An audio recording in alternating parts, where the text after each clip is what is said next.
আমি আবারও চরণে হাত রেখে বলছি, আমার চোখ কিন্তু সব দিকে যাবে।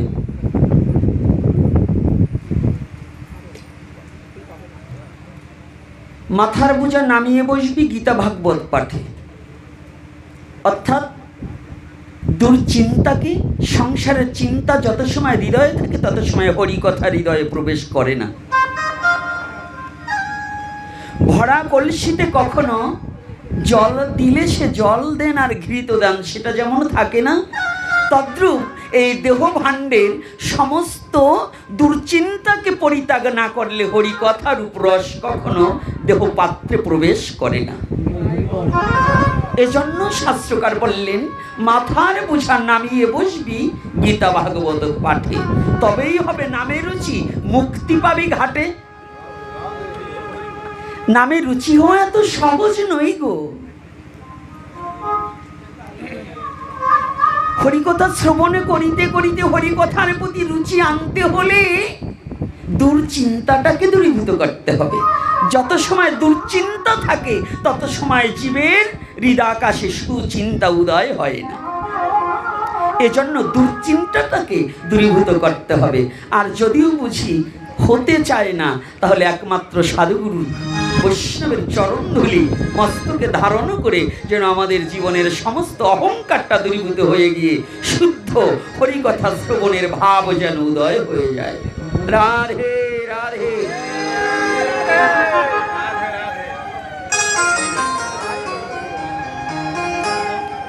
ফ্যানটা আমার দিকে দিতে হবে, আমি টিকতে পারছি না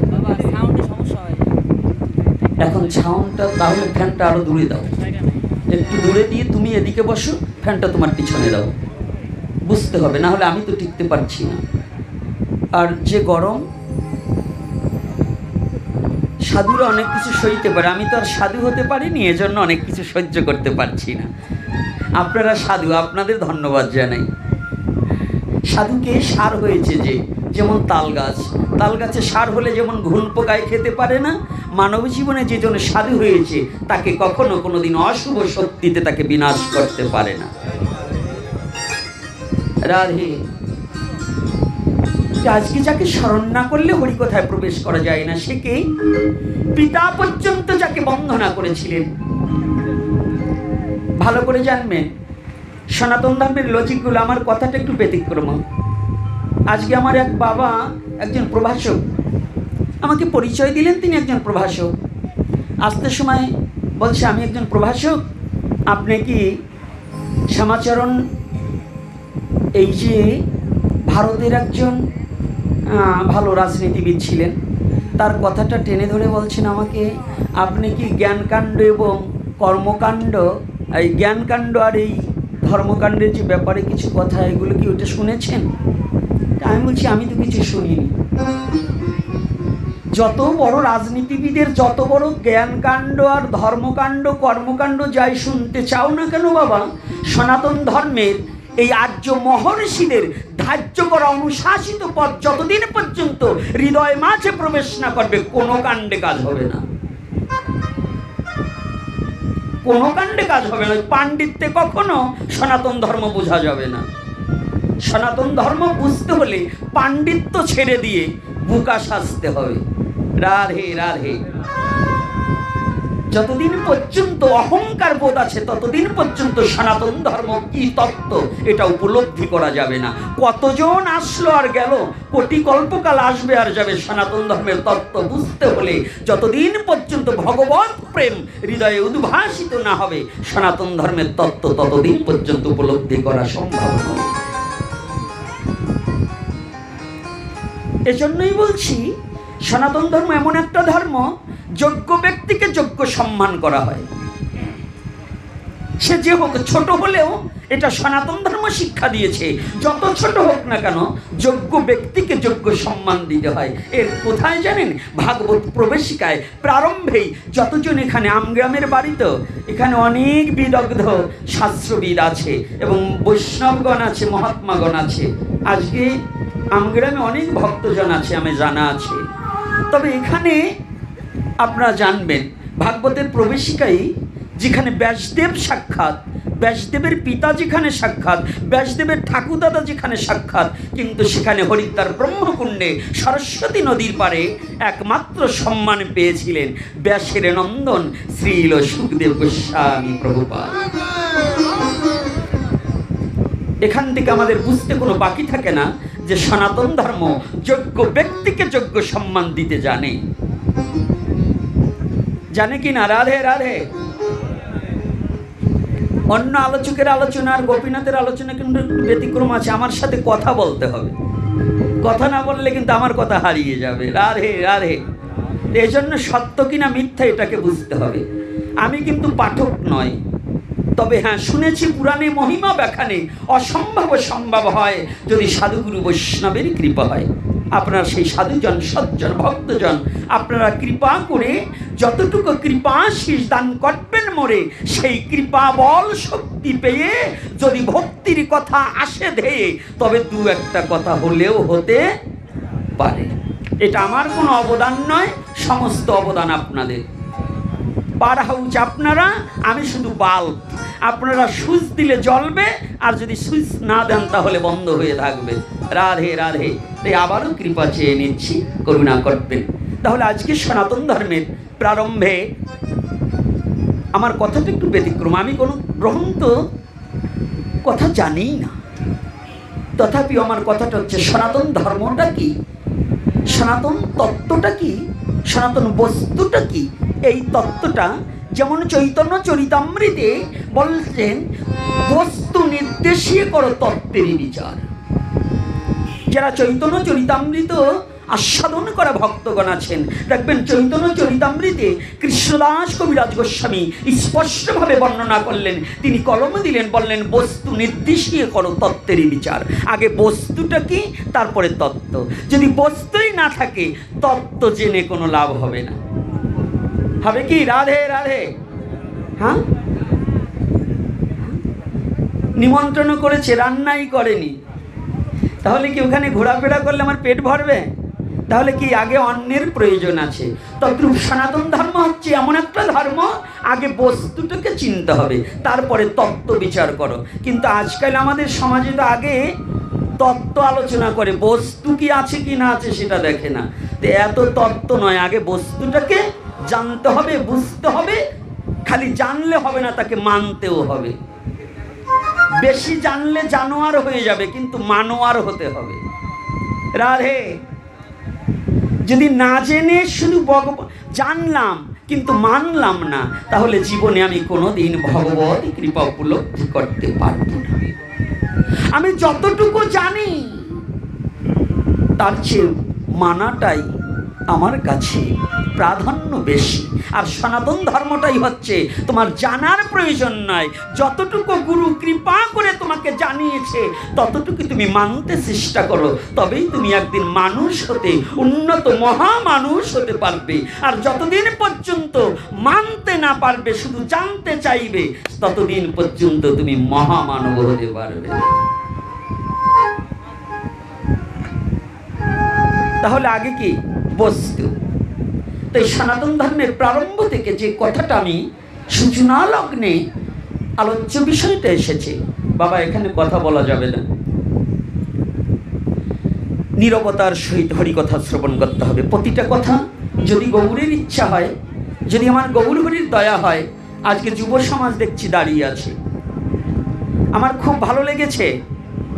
এর আগে একবার অনুষ্ঠানে এসেছিলাম এই আমগ্রামে একটা ভোগ রাগ করতে, শুধু কিছু বৃদ্ধ লোক, ওই 80 বছর 60 বছর 65 75 এগুলো আসছে, কিন্তু একটা যুবক পাইনি। তবে আজকে আলোচনার প্রারম্ভেই আমার মনটা ভরে গিয়েছে যে না, আমগ্রামে যুবক সমাজ আসছে হরিকথা আস্বাদনের জন্য। এজন্য আমার বাবাদের কাছে আমি বড় চিরকৃতজ্ঞ যে না, সনাতনী যুব সমাজ হরিকথার প্রতি আকৃষ্ট হয়ে ভগবানের কথা আস্বাদন করবার জন্য ছুটে এসেছে। এটাও আমার গৌরীর কৃপা বর্ষিত হোক প্রতিটা যুবকের হৃদয়ে মাঝে, যুবতীর হৃদয়ে মাঝে যেন আমার মহাপ্রভুর কৃপা বর্ষিত হয়ে যায়। ওরা সনাতন বস্তুটাকে জানতে শিখুক, বুঝতে শিখুক, ওরা হৃদয়ে ধারণ করতে শিখুক।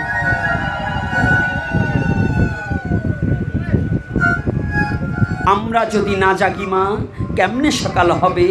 তোমার ছেলে উঠলে মাগো রাত পোহাবে তবে। তাহলে যুব সমাজ যদি না জাগে, তাহলে সনাতন জাগবে না।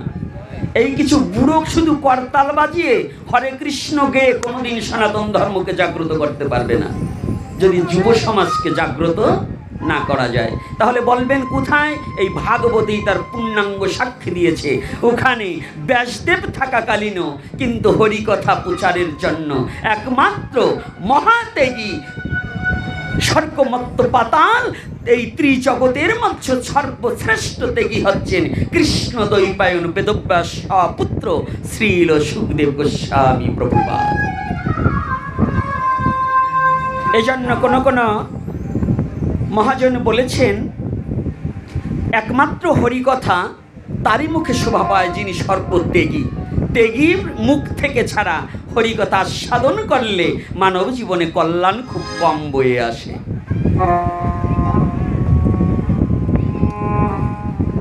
আমি প্রণাম জানালাম সুখদেব গোস্বামী প্রভুপাদের পায়। দ্বিতীয়বার প্রণতি জানাই যিনাকে উপলক্ষ করে জগৎজীবের করকমলে ভাগবতী কথা প্রকাশ করেছিলেন।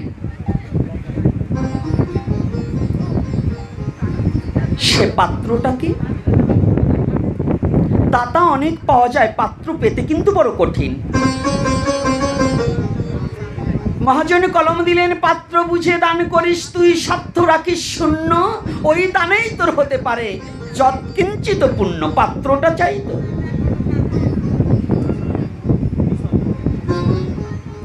ঘি যত মূল্যবান বস্তুই হোক না কেন, যদি অপাত্র হয় তাকে কি আস্বাদন করা যাবে বাবা? খাওয়া যাবে? যত ভালো বস্তুই হোক, যদি পাত্র ভালো না হয় আস্বাদন করা যাবে? যাবে না। তদ্রূপ হরিকথা যে বক্তা তার চেয়ে যারা শ্রোতা তাদের ভক্তি মার্গটা আগাতে হবে, তা না হলে হরিকথা বলে কখনো কিছু করা যাবে না। তাহলে আজকে কি বক্তা তো সুখদেব গোস্বামী, শ্রোতা কি শুধু এই পরীক্ষিতকে? পরীক্ষিত মানে কি? যিনি পরীক্ষা করে এসেছে, যার মধ্যে কোনো ভেজাল নেই। রাধে রাধে। পরীক্ষা কোথায় করে এসেছে?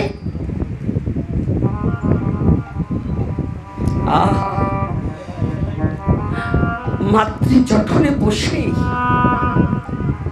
পাণ্ডুকুলদ ভবরাজ আদিরাজ মহারাজ মহারাজ পরীক্ষিত যেদিন মা উত্তরার গর্ভে ছিলেন, সেদিনই ভগবানের চরণ নয়, শুধু ভগবান সাক্ষাৎ যাকে বক্ষে জড়িয়ে ধরে ব্রহ্মাস্ত্রের হাত থেকে রক্ষা করেছিলেন।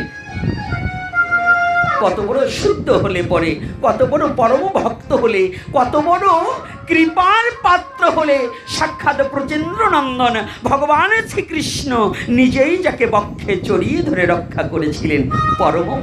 কত বড় পরম বৈষ্ণব। আমি প্রণাম জানাই সেই পাণ্ডুকুলদ ভব রাজাদিরাজ মহারাজ মহারাজ পরীক্ষিতের শ্রীপাদ পদ্মে।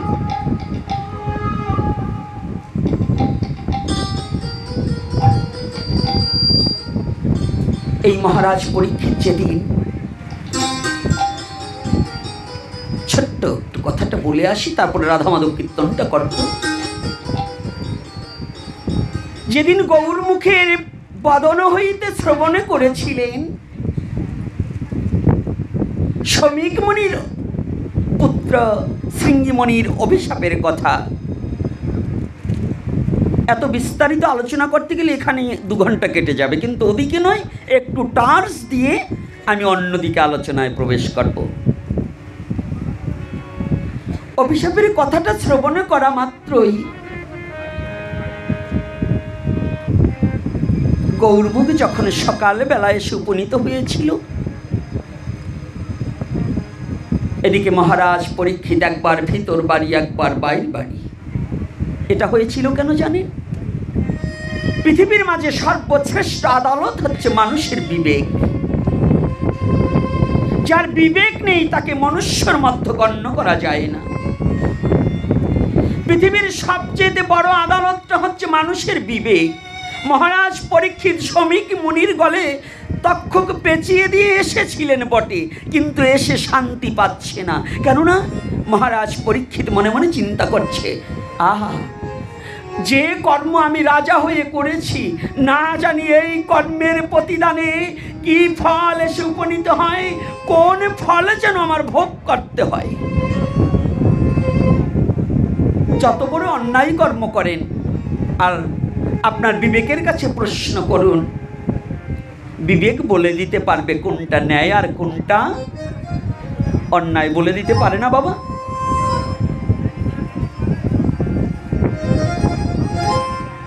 গৌরমুখকে দেখেই মহারাজ পরীক্ষিত অবনত মস্তকে দণ্ডবোধ করছেন। প্রণাম হই তব চরণে বৈষ্ণব ঠাকুর। গৌরমুখ কোনো কথা বলছিল। দেখে গৌরমুখের চোখে জল দরদর করে গড়িয়ে পড়ছে।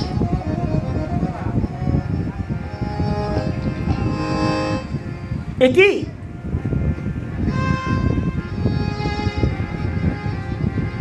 এই সুপ্রভাতে আমি বৈষ্ণবের বদন দর্শন করেছি।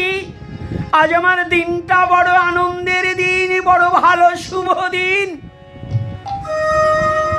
কেননা সুপ্রভাতে যে বৈষ্ণব বদন দর্শন করেছি। মুনিবার, কি হেতু আগমন? মহারাজ, আমি একটি সংবাদ নিয়ে এসেছি।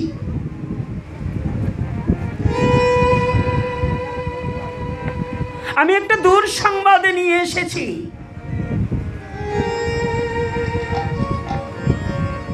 মহারাজ পরীক্ষিত বলছে, মুনিবর, না না না না, এটা হতে পারে না। কোনোদিন কোনো বৈষ্ণবের বদনে কোনোদিন কোনো দূর সংবাদ হতে পারে না।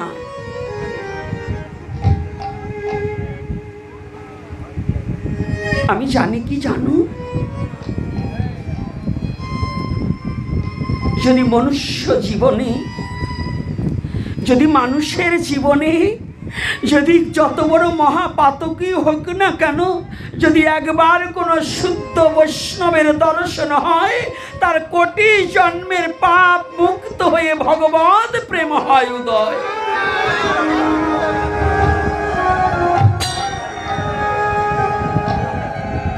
আর আপনি বলছেন আমার দুঃসংবাদ? না না না, হতে পারে না। বলছে, হ্যাঁ মহারাজ, আমার গুরু ভ্রাতা আপনাকে একটা অভিশাপ। অভিশাপ? হ্যাঁ মহারাজ, আপনাকে অভিশাপ দিয়েছে। মুনিবার, একটিবার খুলে বলুন।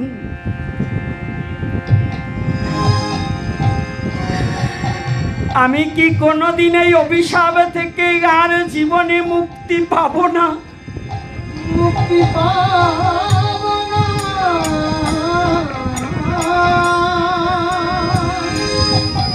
সর্পাঘাতের বিষ উঝাবদ্ধ ডাকিলে বিষ নামানো যায়।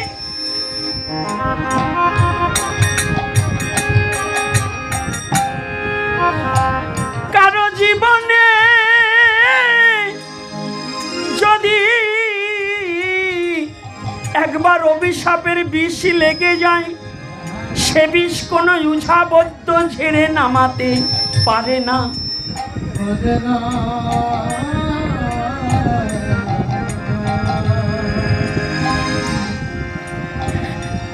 মুনিবার, একটিবার বলুন, আমাকে যে অভিশাপে দিয়েছে, আমি কি জীবনে সেই অভিশাপে থেকে মুক্তি পাবো না?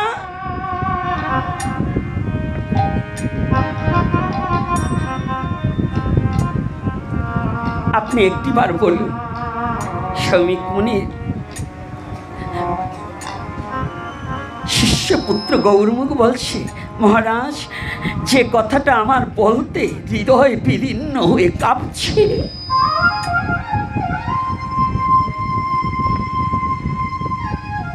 আমি কেমন করে আপনার কাছে সেই দুঃসংবাদটা পৌঁছিয়ে দেব?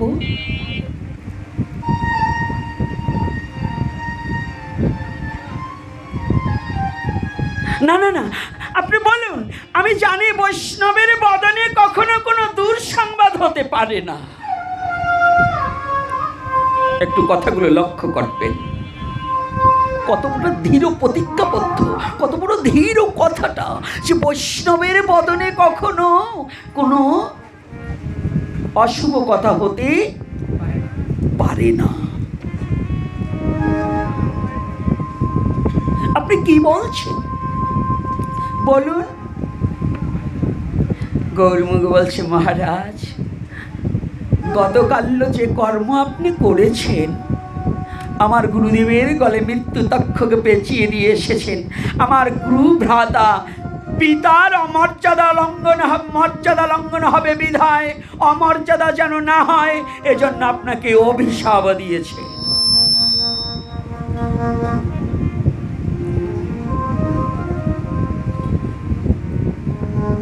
কি অভিশাপ দিয়েছে জানুন? আজ হইতে 7 দিবসের মধ্যে আপনার তক্ষকাঘাতে মৃত্যু হবে। যখনই বলেছে তক্ষকাঘাতে মৃত্যু হবে,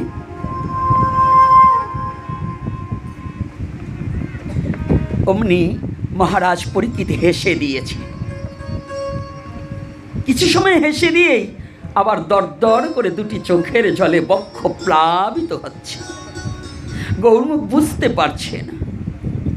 গৌরমুখ জিজ্ঞাসা করছে, মহারাজ, আপনার অভিশাপের কথা শোনার সাথে সাথে আপনি হেসে দিলেন, আর এখনই আবার কাঁদছেন কেন? কাঁদছেন না, হাসলেন কেন?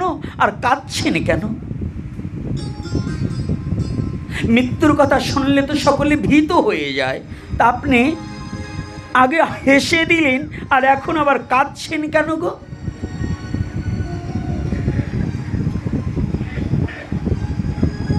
আমি প্রথমে হেসেছি কেন? আমি প্রথম হেসেছি আনন্দে। গৌরমুখ, আমি বলেছিলাম না যে বৈষ্ণবের বদন হইতে কোনো অমঙ্গলের কথা আসতে পারে না, কোনো অশুভ কথা আসতে পারে না। আমি হেসেছিলাম।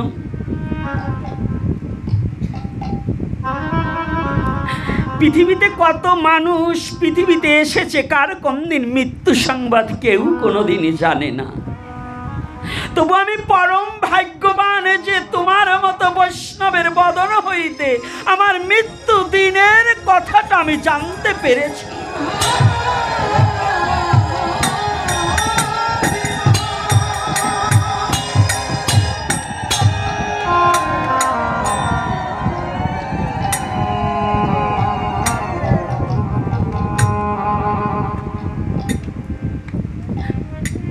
এর চেয়ে আনন্দের কথা আর কি হতে পারে? আজ না হয় কাল মৃত্যু অবশ্যম্ভাবী।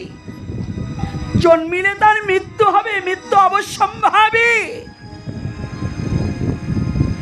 কিন্তু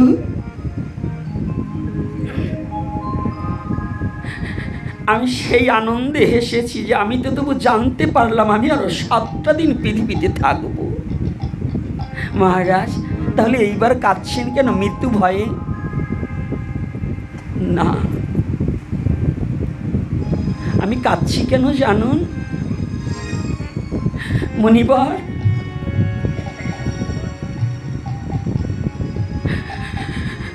আমি কত ভাগ্য করে মা বাবার কত সাধনার ফলে আমি এহেন জন্ম পেয়েছিলাম।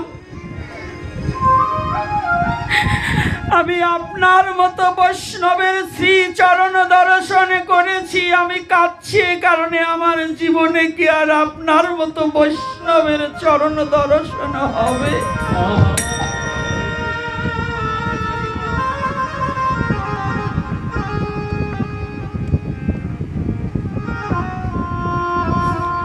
আমার জীবনে কি আর কোনোদিন বৈষ্ণব সঙ্গ করা হবে?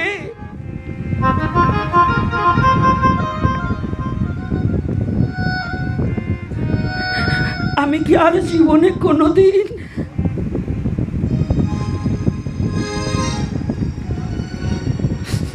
হে বৈষ্ণব ঠাকুর পড়ে গিয়েছে গৌরমুখের চরণে, দুখানা চরণ জড়িয়ে ধরে বলছে, গৌরমুখ, তুমি তুমি একটিবার আমাকে কৃপা করো। কি কৃপা করবে জানো? তুমি না বৈষ্ণব, তুমি একটিবার আমাকে কৃপা করো। ওই তক্ষক আঘাতের ভয়ে যেন আমি, মৃত্যু ভয়ে যেন আমি গোবিন্দ চিন্তা যেন ভুলে না যাই। আমার মৃত্যু সময়ও যেন আমি গোবিন্দ চিন্তা করিতে করিতে আমার প্রাণ পাখি যেন চলে যায়।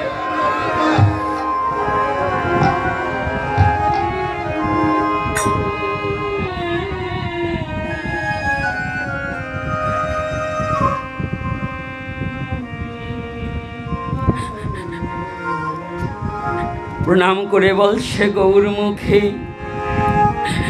গৌরমুখে আমার জীবনে তো আর কোনোদিন এমন বৈষ্ণবের সঙ্গ আর হবে না।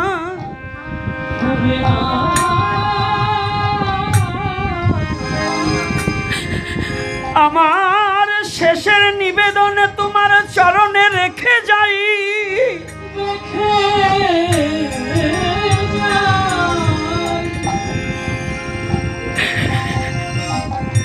আর কোন জন্মে পাই বা না পাই, আর কোনদিন এই বৈষ্ণবের সঙ্গ হতেও পারে আর নাও হতে পারে। গৌরমুখে আমায় চরণ ছাড়া তুমি করো না রে,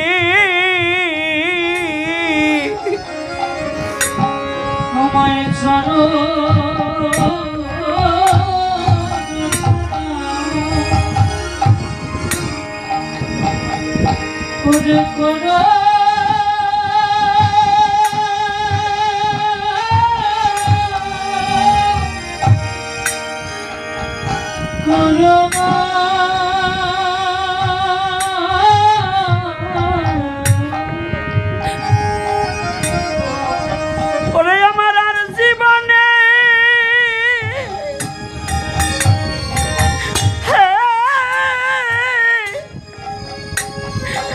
দেখা হয় বা না হয়, আমায় ভক্ত তোমার চরণ ছাড়া করো না রে।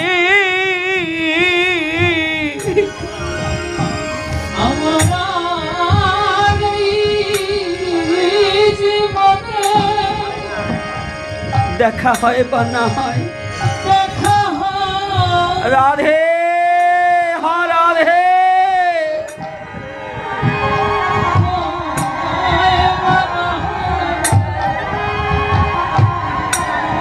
ভক্ত তোমার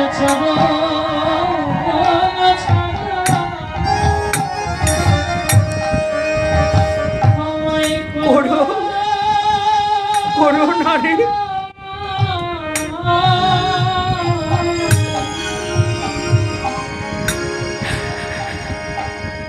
ওরে আমার আর জীবনে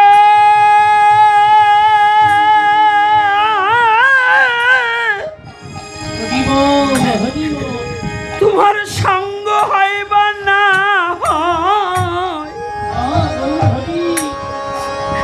আমায় তোমার চরণ ছাড়া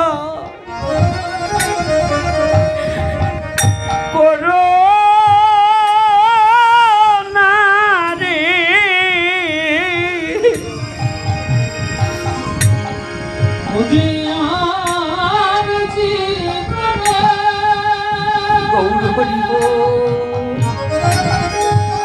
দেখা হয় বা না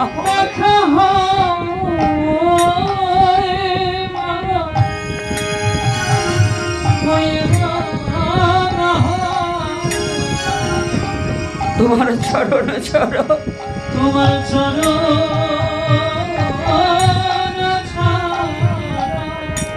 আমায় করো নারী, আমায় করো।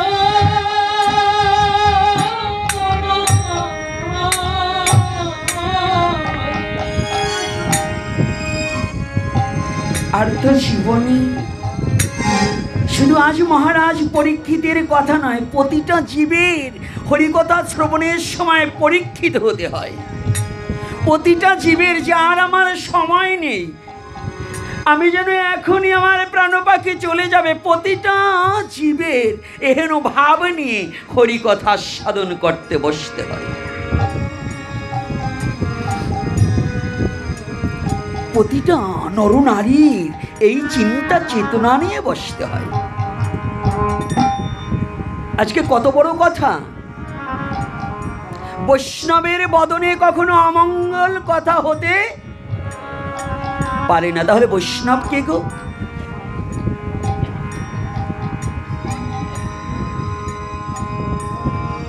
আমাদের সমাজে কথাকথিত বৈষ্ণবের অভাব নেই। কথাকথিত বৈষ্ণব বুঝেন, মালা তিলক পড়লাম, আমি বৈষ্ণব হয়ে গেলাম। কিন্তু শাস্ত্রকার কি বললেন? ভেগে বৈরাগ্য নহে, বিনা উপদেশে সাধনে সিদ্ধ হয় গুরু কৃপা লেশে। কষ্ট পাচ্ছেন নাকি আমার কথায়? রাধে রাধে, কষ্ট হচ্ছে না তো? আলোচনা করবো এখানে না করবো না? এখানে দুটো কথা বলবো, প্রয়োজন আছে কি না? ভেগে বৈরাগ্য নহে, বিনা উপদেশে সাধন সিদ্ধ হয় গুরু কৃপা লেশে। আমরা ইদানিং কিন্তু ভাবি ভেগ নিলেই বুঝি বৈষ্ণব হয়ে গেছি, কিন্তু বৈরাগ্য যদি না হয় তাহলে ভেগ নিলেও বৈষ্ণব হওয়া যায় না।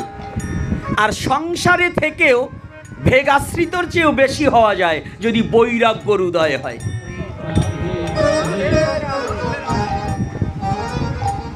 এটাও আমি ভাগবত থেকে, ভাগবত প্রবেশিকা থেকে দেখিয়ে দিতে পারি। কোথা থেকে দেখিয়ে দিবেন?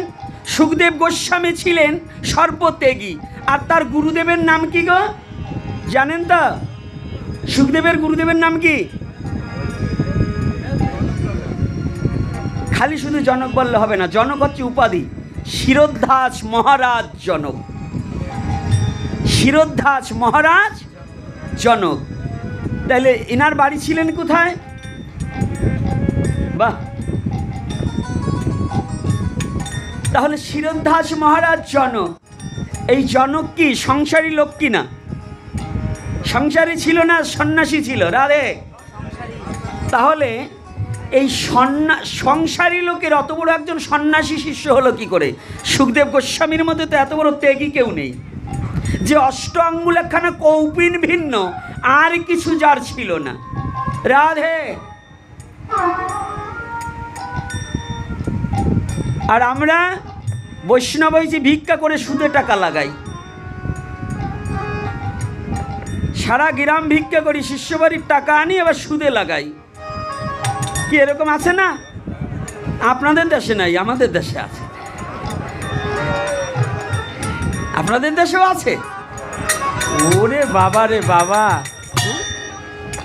কোনবা দেশে যাবালো রাই, দুঃখী ছাড়া আর সুখী নাই, এরা বলে আমাদের দেশেও আছে। আমার কথা কিন্তু আবার একটু ছুরিকার আঘাত, কেউ কষ্ট পাইয়েন না। আমি কিন্তু আমার বাবাকেও ছাড় দিয়ে কথা বলা লোক নয়।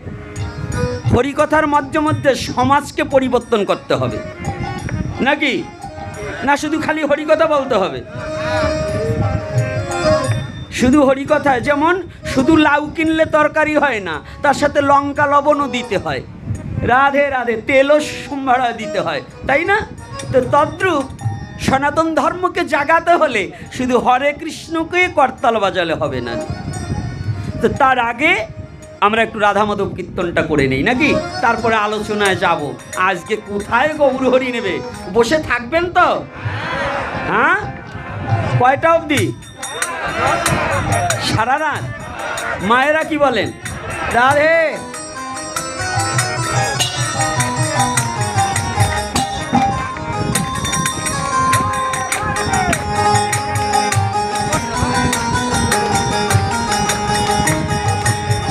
রাধে রাধে শ্যাম। ভগবান করুণা করিয়া যাদের দুখানা হস্ত দিয়েছে, দেখি তো কাদের ভগবান হাত দিয়েছে। রাধে। বা বাবা, শুধু আমাকে দেয়নি, আপনাদের সবাইকে ভগবান হাত দিয়েছে, আমার দুটি হাত নেই। আপনাদের ভগবান বদন দিয়েছে, আমার কিন্তু বদন নেই।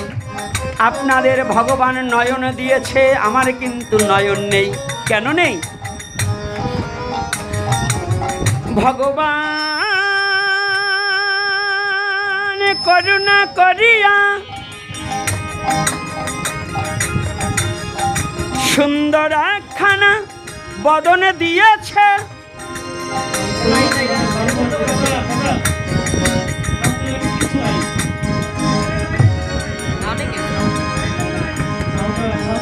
জয় শ্রী রাধে।